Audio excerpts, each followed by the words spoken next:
Okey. Okey, boleh baca sekarang.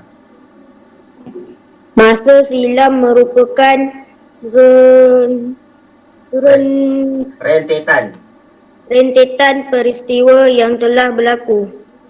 Masa silam dikaji berdasarkan urutan masa yang dinamakan kronologi. Kronologi. Kronologi. Okey.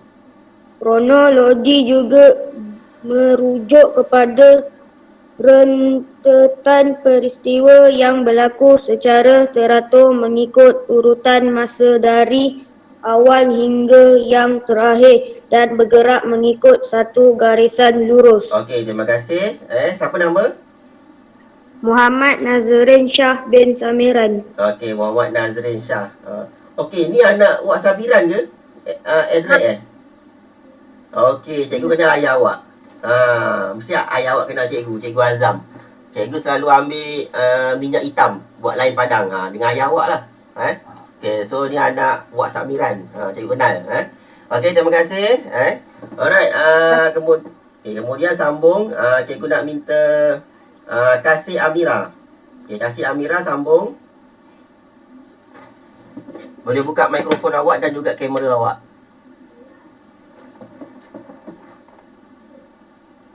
Kasih Amira, awak ada dekat situ? Kasih Amira. Cikgu panggil nama awak ni. Okey, tak ada. Kalau tak ada, cikgu tukar kepada Lee Mei. Okey, Lee Mei. Sambung. Okey, buka kamera, buka mikrofon. Sambung ruang masa.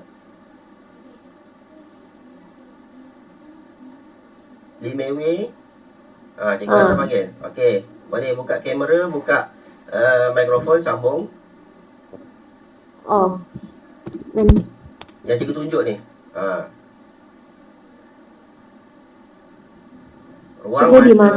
Ruang masa ini yang cikgu tunjuk ni, pakai kesel cikgu ni.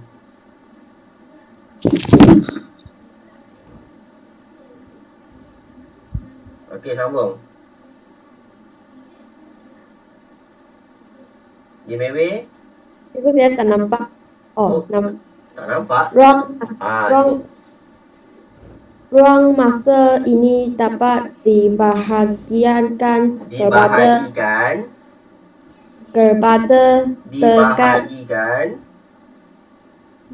dibahagikan kepada dekat. Bukan dekat. Bukan dekat, dekat. Dekat 10 tahun. Okey. Abad berapa tu? 100 tahun dan alam 1000 tahun. Okey, pandai, bagus. Okey, sambung lagi. Okey, sambung.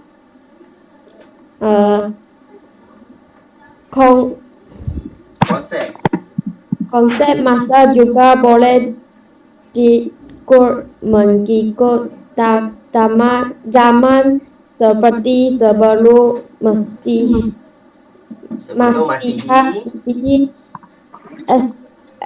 dan Masihi M. Okey, sambung lagi. Zaman Masihi bermula dengan kelahiran Nabi Isa AS.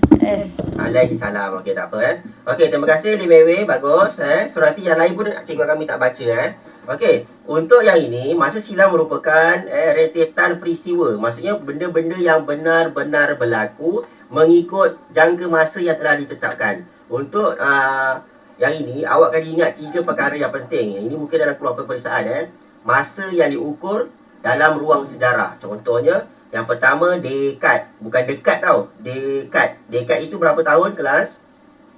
10 tahun.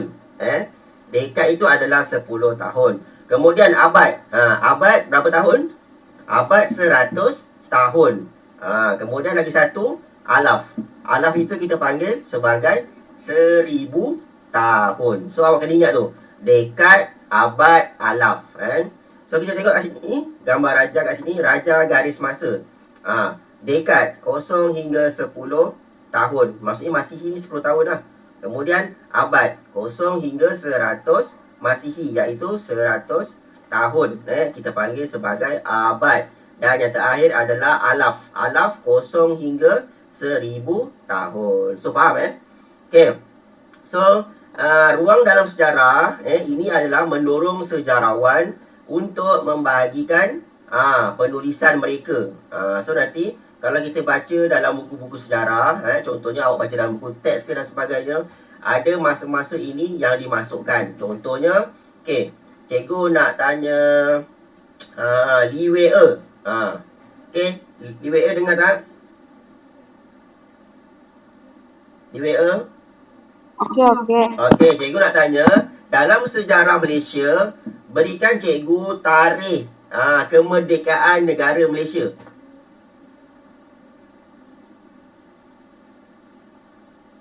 Bila Malaysia merdeka?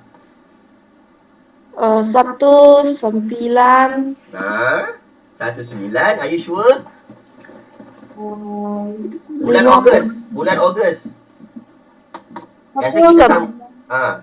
Biasa kita sambut hari merdeka bila? 19. 19. Awak betul. 56. Ulang balik. 1956. 1956 tahun. So itu jawapan yang betul ke salah kelas? Itu jawapan yang salah lah dia. Mana ada 1956? Okey, cikgu nak tanya Alia Maisara. Okey, Alia Maisara. Left terus meeting.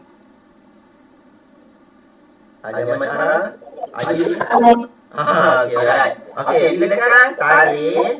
Tadi kita dah bincang tentang masa kan, tentang jadi kita tanya, bilakah tarikh kemerdekaan negara Malaysia? 57. Tahun jawab yang betul. Tarikh, bulan, tahun. 31 Ogos Okey. 57. 1957. Okey, pandai. Bagus. Terima kasih Alia Maisara, jawapan yang betul. So itu adalah sejarah di Malaysia. So kita tarikh kemerdekaan adalah 31 Ogos 1957. So begitulah. Ini yang dimasukkan dalam cerita sini, dalam konsep sejarah. Yang meliputi seperti politik, ekonomi dan sosial. Hal ini memudahkan sejarawan untuk apa? Untuk membuat penulisan dan penyelidikan sebelum membuat penulisan yang betul dalam bentuk sejarah. Jadi kalau awak tengok dalam buku teks kita ni, ini adalah bentuk penulisan yang awak tengok ni. Jadi sebelum penulisan, ahli-ahli sejarah kena buat penyelidikan yang betul-betul berlaku, barulah kita panggil sejarah. Okey, dalam konteks sejarah Malaysia, ruang masa dibahagikan kepada beberapa tempoh masa. Contohnya era Kesultanan Melayu Melaka. Ini sebelum merdeka lah. Kemunculan kuasa-kuasa luar iaitu penjajah. Dan kemerdekaan negara. Contohnya yang pernah jajah negara Malaysia antaranya Jepun, apa lagi? Portugis. Itu adalah antara negara-negara yang pernah bertandang ke Malaysia, ke tanah Melayu dahulu sebelum kita mendapat kemerdekaan. Okey, alright. So nanti kita dah pergi sini, so awak dah faham So dalam 1.3 ni yang pentingnya adalah 3 poin ni, iaitu dekad, abad dan alaf. Awak kena ingat tu Okey, so kita pergi ke yang berikutnya. Okey, yang ini awak boleh tengok gambar Raja A. Bermulanya kerajaan Melaka. So inilah gambar-gambar rajanya, gambaran-gambaran awal.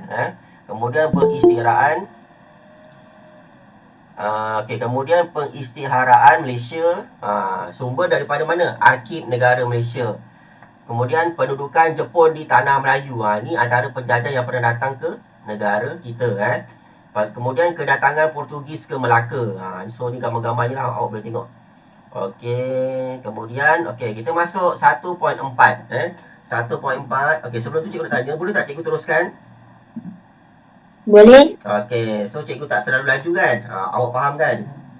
Okey. Alright, kita pergi ke 1.4. Okey, sumber sejarah.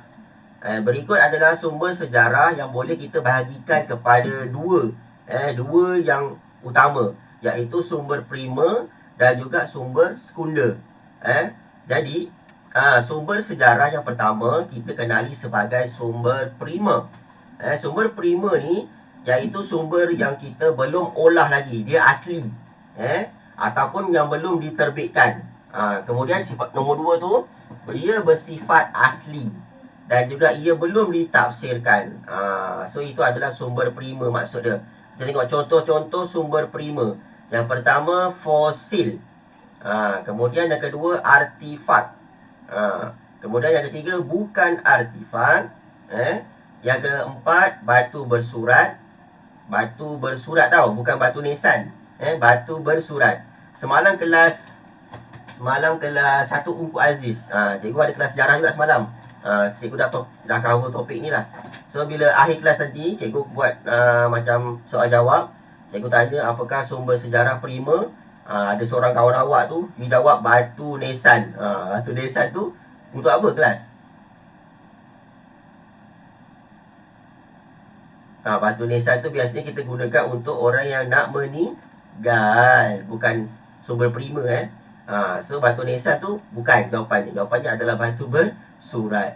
Okey, kemudian yang seterusnya, contoh-contoh sumber sejarah primer. Keterangan lisan, maksudnya percakapan pada zaman dahulu.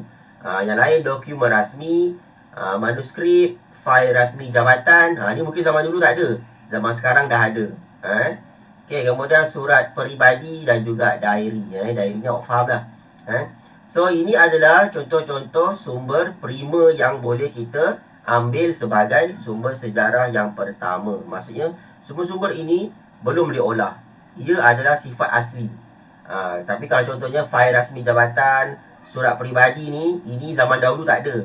Ni era yang sekarang, alaf yang sekarang, yang abad 21 ni. Okey. Alright. Kita teruskan dengan sumber sejarah yang kedua, yang kita kenali sebagai sumber sekunder. Sumber sekunder ni maksudnya sumber yang nombor 2. Maksud dia adalah bahan yang telah diolah ataupun yang telah diterbitkan. Daripada yang asal tu telah diambil oleh sejarawan, dia telah olah bahan-bahan tersebut. So bahan itu tersebar kepada umum. Contohnya macam buku teks ni lah, yang cikgu suruh awak download, cikgu suruh awak dapatkan. So ini juga adalah sumber sejarah yang kedua, buku teks kita ni.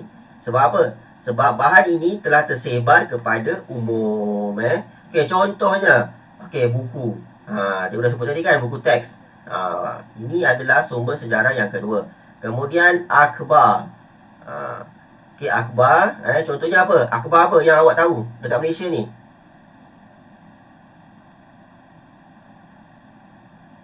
Hello? Awak boleh Majalah. Ya? Akhbar? Akhbar apa?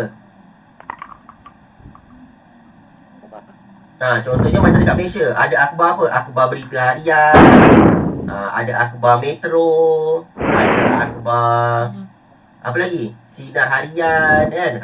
So dalam bentuk yang kita boleh pegang akhbar. Tapi sekarang ni kita dah maju, zaman teknologi, kita sudah ada akhbar bersifat digital. Seperti mana buku teks awak ni dah ada digital. Digital ni bermaksud dia kita boleh paparkan dekat software ataupun dalam bentuk PDF. So itu adalah digital lah. Okey, kemudian majalah. Majalah. So majalah juga adalah sumber sekunder. Jurnal. Apakah itu jurnal? Siapa tahu jurnal apa? Jurnal apa jurnal? Jurnal adalah satu bahan ataupun satu bentuk tulisan yang telah diterbitkan oleh para cendekiawan. So kita boleh baca lah detail-detail tentang sesuatu benda itu. So itu adalah jurnal. Ensiklopedia dan juga risalah. Okey, kita tengok kat situ. kat situ kalau sumber prima ada berapa contoh? 2, 4, 6, 8, 10. Ada 10 contoh sumber sejarah. Okey, kalau yang sumber sekunder ada 6 contoh. Okey, cikgu nak tanya Joanne Chong. Okey, Joanne Chong. Okey, cikgu nak tanya. Okey, berikan cikgu 2 sumber sejarah prima. Okey. Joanne Chong. Okey, boleh buka mikrofon awak dan juga kamera. Okey, awak boleh jawab. Sebab tu semua kena fokus. Awak tak boleh buat benda lain. Waktu kita belajar ni. So nanti cikgu akan tanya. Bila-bila masa cikgu akan tanya. Joanne Chong, awak ada tak dekat situ? Ke awak buat benda lain? Okey. Berikan cikgu contoh 2 sumber sejarah yang sumber prima. Ada 2. Dia ada 10. Cikgu minta 2 je. Okey. Buat salin lah bang. Okey, berikan 2 contoh. Ni dek. Dek cakap cikgu ni. Artifak. Murah. Cikgu tanya ni. Tak apa, kau jawab je lah. Ya, tu tak boleh. Mana tadi lah? Kau jawab apa tadi? Tekan apa tadi? Suara. Okey, boleh. Okey, boleh jawab. Kejap. Muka cikgu tutup kejap. Ada ambil barang ni. Okey, siapa yang nak jawab? Cikgu open kepada yang lain. Open, jawab. Ni. Ada 10, berikan 2 contoh sumber sejarah yang pertama. Fosil. Artifak fosil. Fosil Okey. Okey, bagus Zalinda. Jawapan awak tepat. Bagus. Maksudnya awak bersama dengan cikgu. Okey. Hafizah. Berikan 2 contoh sumber pertama yang lain. Awak boleh buka mic awak, tak ada masalah.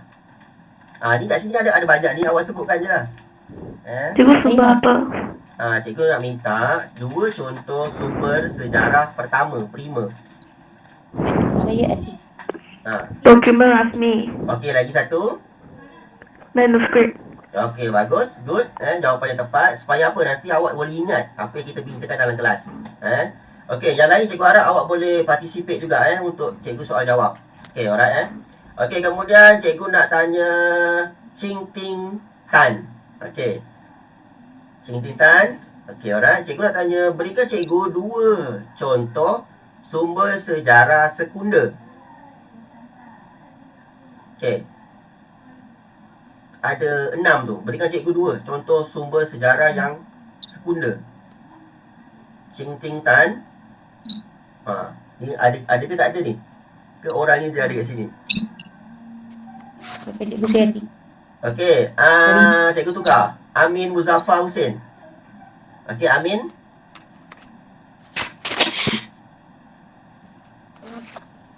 Mana Amin? Ke semua masuk kelas, lepas tu buat kerja lain. Amin Muzaffar Hussein. Tak ada juga. Saya tak boleh buka mic. Okey, awak tekan bahagian mic ni. Okey. Yang mic ni awak tekan. Kat sini cikgu boleh buka kan. Zalinda Zafar Ali, awak tutup dulu mic awak. Nanti awak nak jawab baru awak buka. Okey, good. Okey, tak boleh buka mic. Okey, tak apa. Awak boleh tulis kat sini, chat kat sini. Okey, saya tak boleh buka mic cikgu. Mic saya problem. Okey, tak apa. Alright, so awak kat sini pun awak boleh tulis jawapan awak. Alright, so jawapannya adalah buku, akhbar, majalah, jurnal, ensiklopedia, risalah. Dalam peperiksaan, biasanya cikgu akan tanya. Sekarang ni banyak soalan subjektif, bukan objektif. Macam sekolah rendah mungkin awak banyak objektif, mungkin lah. Sekolah menengah dia banyak soalan tentang subjektif. Contohnya cikgu akan bagi contoh soalan.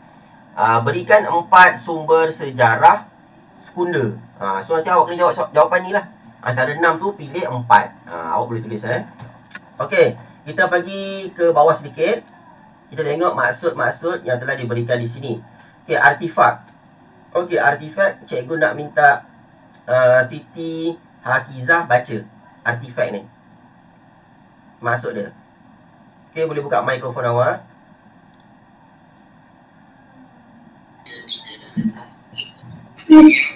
Okey.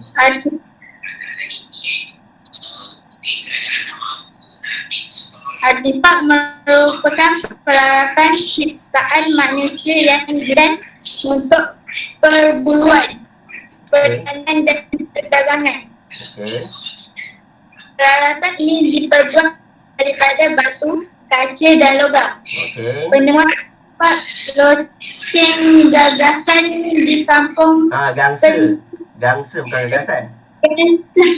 Gangsa di kampung Percu, Muar Johor telah dijadikan sumber untuk melihat hubungan perdagangan dengan kerajaan Funan. Okey, bagus. Loceng ini dihasilkan sekitar 150 tahun Masihi, iaitu bersamaan dengan kuasa kerajaan Funan. Okey, terima kasih Siti Hakizah. Bagus, saya bacaannya lancar. Okey, so ini adalah contoh artifak iaitu loceng gangsa.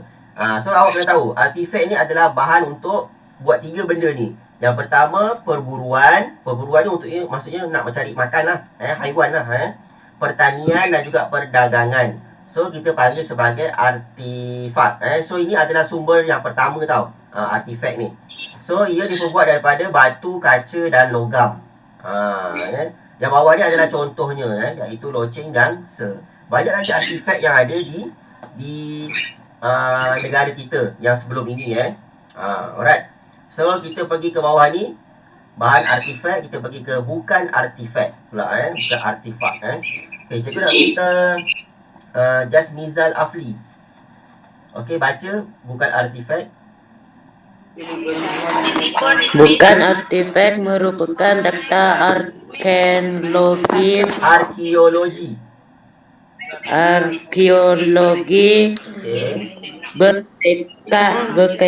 berkaitan dengan budaya manusia yang terdapat di bawah tanah dan di atas permukaan tanah. Okey, bagus. Di dinding gua, dinding kota dan struktur binaan. Penemuan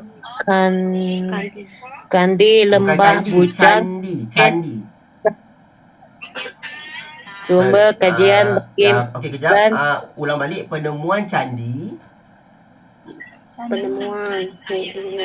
Penemuan candi lembah bujang boleh dijadikan sumber kajian bagi menunjukkan adanya pengaruh Hindu dan Buddha serta hubungan perdagangan antara India dengan Kedah. Okey, terima kasih Jasmizal Afli. Bagus, bacaan yang lancar.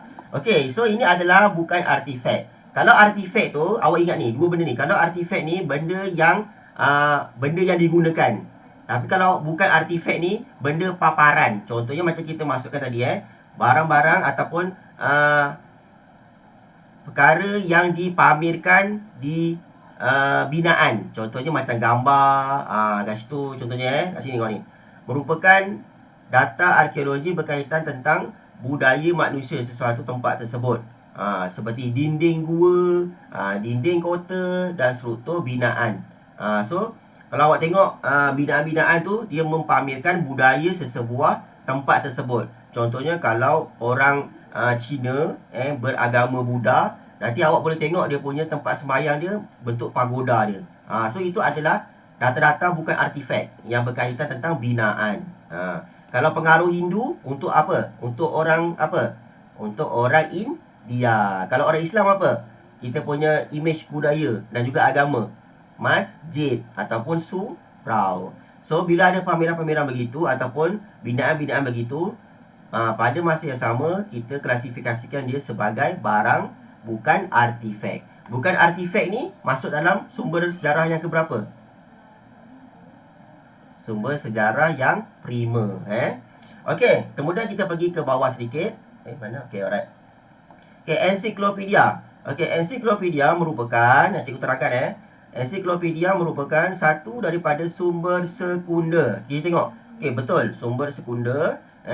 Bahan yang terkandung dalam ensiklopedia ini berdasarkan yang pertama fakta dan sumber sejarah yang sahih. Sahih ni apa kelas?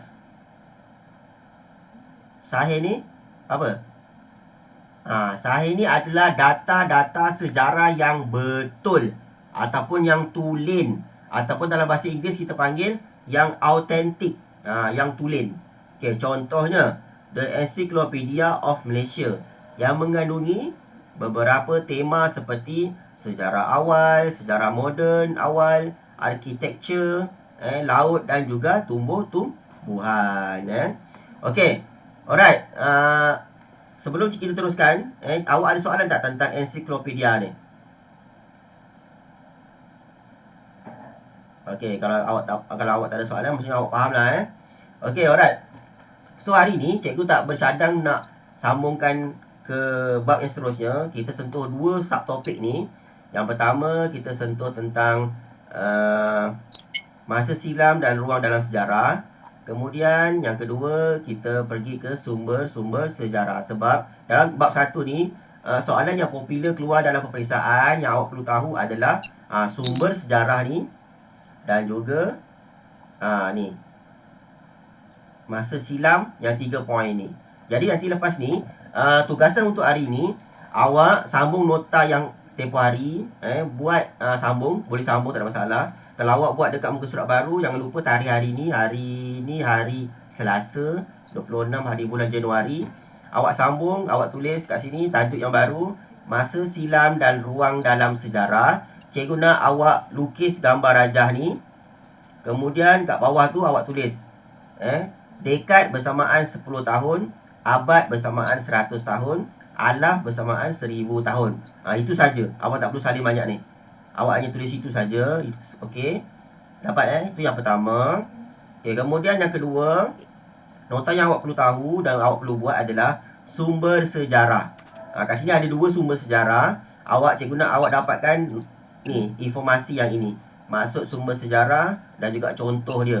Cikgu nak awak buat dalam bentuk nota yang cantik. Awak boleh buat dalam bentuk peta minda, peta buih ke, peta pokok ke contohnya. Jadi kalau awak ikut macam buku teks pun tak ada masalah. Yang penting bila awak tulis tu nanti awak akan boleh ingat dan faham contoh-contoh tersebut. Okey, boleh? Boleh tak kelas? Boleh. Okey, bagus. So untuk hari ni cikgu nak awak buat dua perkara ni. Satu yang ini, yang pertama, masa silam dan ruang dalam sejarah. Lukis gambar rajah ni, tulis 3 poin ni. Dekad bersamaan 10 tahun, abad 100 tahun, alaf 1000 tahun. Cikgu suka ulang-ulang benda ni sebab apa? Benda ni yang penting dalam peperiksaan nanti. Okey, yang kedua, awak buat nota sumber sejarah. Sumber prima, sumber sekunder. Apakah maksud dia dan juga apakah contoh dia. Buat cantik-cantik dalam buku awak. Kemudian dah siap nanti, awak selipkan gambar, hantar pada cikgu. Untuk cikgu maklumnya, awak dah siap. Ataupun awak dah buat tugasan pada hari ini. Okey, rasa itu saja kelas hari ini. Cikgu nak open. Kalau awak ada nak tanya soalan ke, awak boleh tanya. Sekolah kita tak ada dalam amal memang tak pernah ada. Kalau ada untuk kesalahan ini, jadi persidangan lagi tak pernah ada. Okey, Zalinda, ada soalan ke?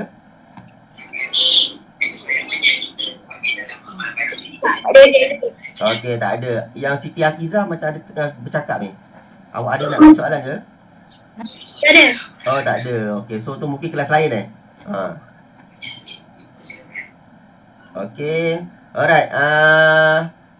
Okey, jangan lupa sebelum kita tamatkan kelas ni, cikgu nak awak tulis nama awak kat sini. Dekat bahagian chat ni, awak tulis nama penuh awak untuk cikgu ambilkan kehadiran hari ni. Hari ni ada 13 orang yang hadir untuk kelas sejarah. Sebab nanti cikgu kena rekodkan dalam pelaporan. So awak kena tulislah nama awak kat sini. Tulis di sini Tulis di sini. Dekat bahagian chat. Tanya. Sini yang cikgu tulis ni. Nampak tak? Yang naik ni. Apa cikgu? Okey, kalau tak ada, cikgu tuliskan. Nama awak Zalinda Jafarali, betul? Atika Yuni. Oh, so okey, ni nombor ni nama siapa ni? Nama ibu lah. Okey, alright, tak apa. So nanti cikgu ambil kat sini yang hadir. So kalau tak ada apa-apa nanti mungkin lepas ni cikgu kena sediakan borang kot, nanti awak isi je dekat situ, awak jangan klik saja. Ni boleh ni tulis. Okey, Aina Nur Afika binti Farizal. Okey, bagus. Lagi siapa lagi? Yang lain sila tulis nama awak kat sini. Okey, Jasmizal Afli, bagus. Okey, lagi.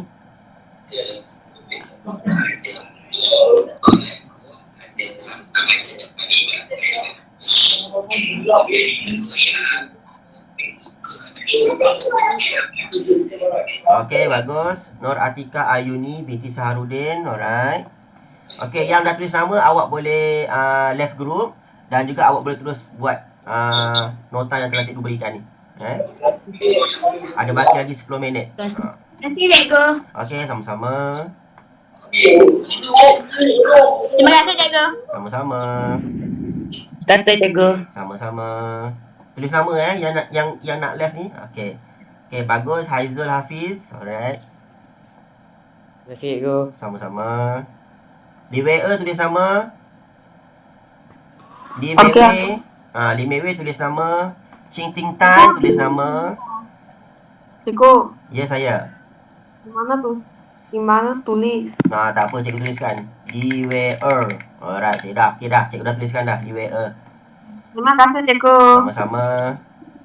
Joanne Chong tulis nama. Okey, Ching Ting Tan tulis nama. Amin Muzaffar. Okey, bagus.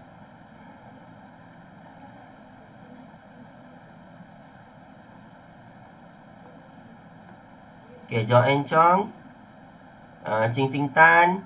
Alia Masara. Siapa nama? Alia Masara. Okey, Tan Ching Ting. Okey, bagus. Oh, nama awak Tan Ching Ting. Okey, cikgu terbalik ni kat sini terus. Okey, alright. Okey. Tan Ching Ting bagus, dah tulis nama. Boleh left group. Chong Joanne ni. Ke Joanne Chong.